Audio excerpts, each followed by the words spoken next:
Today we're very privileged to have Adrian Shrinner with us.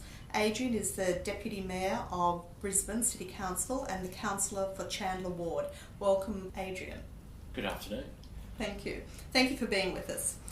I'd really like to ask you a few questions about your early life, not so much your political life at the moment, but more when you're at school, your motivation, where you're going. Is that all right? Love to. I always had just one goal in mind at school, Yes. and that was to become an Air Force pilot. And I actually started learning to fly when I was at school. That's something I did through the Air Force cadets.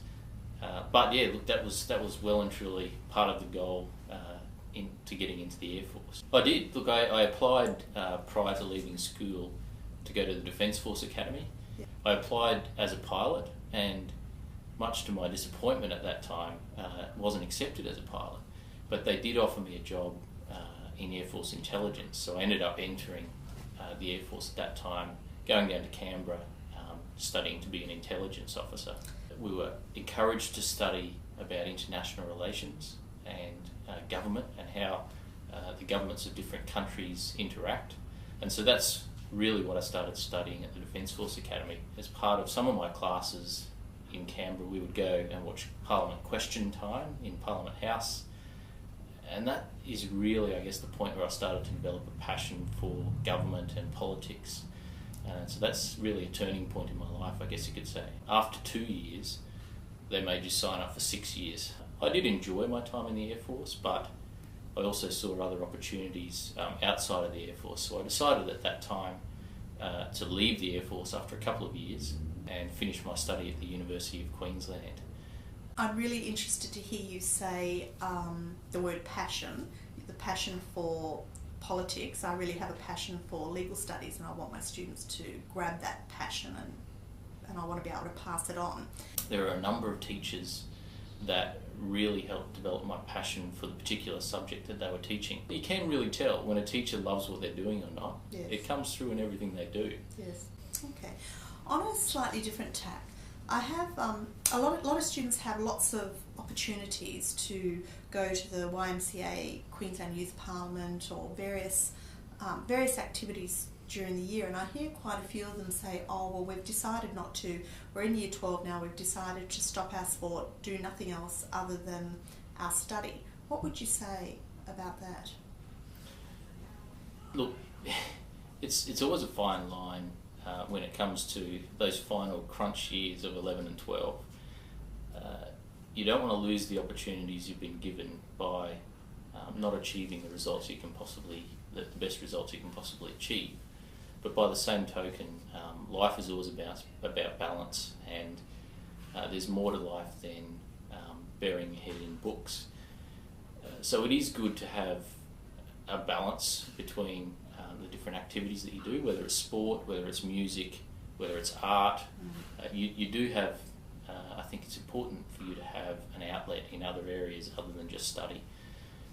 And that will actually probably benefit your study as well, because you do find students that burn themselves out studying too hard and burning the candle at both ends. And some other activities such as sport, music, art can help even things out and balance things up. Whilst I was at school, I wouldn't have dreamed that I would one day be in politics. It didn't even enter my mind. If I hadn't have planned out that future for myself while I was in school, it wouldn't have led me to where I am today. I didn't actually reach the goal that I originally thought I was going after, but I got something that's probably arguably even better than that, and something that I'm so passionate about today. While I was at school, whenever we had to speak publicly in front of the class, I was extremely shy. Oh. I would hate public speaking. That doesn't sound very good for politics. Exactly, and so you would never guess down the track that things would change. Look, multiple each day, and it's something that I guess you learn. Even at this level, you're never fully comfortable with. It's you talk to some of the top politicians in the country, and they will tell you that before they speak, they still get nervous. They still worry about it. Yes. And even though they may look like they're used to doing it, it makes everyone nervous. I think when you're in politics, you belong to the electors that put you there. Servant of the people. That's right, you're a servant of the people, and they can often be very demanding, and rightly so. That's part of the way our democratic system works. The events that we're asked to attend range from things like neighbourhood watch meetings, school P&Cs, to an example today.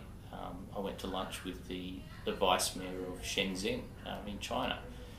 We spent lunch talking about how our cities can work closer together and learn from each other. And so, it's an interesting job and has a wide range of different activities that you do each day. But that does put a lot of time challenges on you. Just a few months ago, my wife and I had a baby girl. First one? Yes, first one. Oh, fantastic. And you do have to literally make the time to spend with your family. Yeah, you probably have to carve that out, do you? Out of you your do. time. You have to plan ahead. If you don't plan ahead, it just doesn't happen, unfortunately. Yeah. And you have to also plan time to actually plan, which is another important thing in this job. So. Is it the sort of job where you end up having to say to your family, "Oh, look, I'm sorry, I did make that appointment with you, but I'm sorry, I've got to cancel it"? Does that happen very often? Unfortunately, it does happen from time to time, and it's always a really hard and disappointing thing to do when you've promised your wife that we'll do something together, and you have to cancel at the last minute. I know that the average length of a career these days is about 7 years, they tell me. So I've been in this job for 7 years. Okay. That could either mean that I'll continue on for a very long time and exceed the average, or it could mean that around the corner there's a different career. Okay. So look, I'd love to stay in this for the long term, but it's not something you can take for granted. The Brisbane City Council was formed from an amalgamation of various councils, and since that period, I think I'm the youngest deputy mayor in that period since 1925. Congratulations. So keeps life interesting. Oh, look, absolutely. If I had the chance again, legal studies is definitely something I would do. Having, my wife Nina as a lawyer is particularly useful in everyday situations. There's unfortunately always reasons why people will need a lawyer or legal advice at some stage during their life, and it doesn't have to be a court case. It could be a simple situation that comes up, a dilemma, and you need some legal advice and some basic legal knowledge. In this job, we find that so many times. People will come to us asking for what is essentially legal advice on a problem that they may experience. Often it relates to a council matter or something that they believe the council can provide them advice or assistance with. But the lack of a legal knowledge, I think, is a big disadvantage in our community today, and I would encourage as many people as possible to get at least a basic knowledge of our legal system and how it works. So Adrian, I'd like to thank you very much for your time and giving us the time for this interview. I thought it was also really interesting that you said that students should take the most of all the opportunities that are put before them, because even as in your instance, they don't really know where those opportunities are actually going to take them. So I suppose you'd say seize the moment. Oh, absolutely. Yeah, there's a lot of unexpected things ahead of every student, and the main thing is to try hard, take the opportunities that you're given. You will plan certain things for yourself in the future. Some of those things will come true. You'll reach some of those goals, but in a lot of cases, you will find that you'll end up in a different direction, which is even better than what you expected. And so, taking those opportunities when they come is absolutely important. And don't put yourself in a box. Don't always think that you're going to do one thing in life. Ahead of you, you may have multiple careers with multiple different experiences, and so use your time in school to learn as much as possible, and definitely legal studies is a very useful subject for whatever you might choose to do in the future.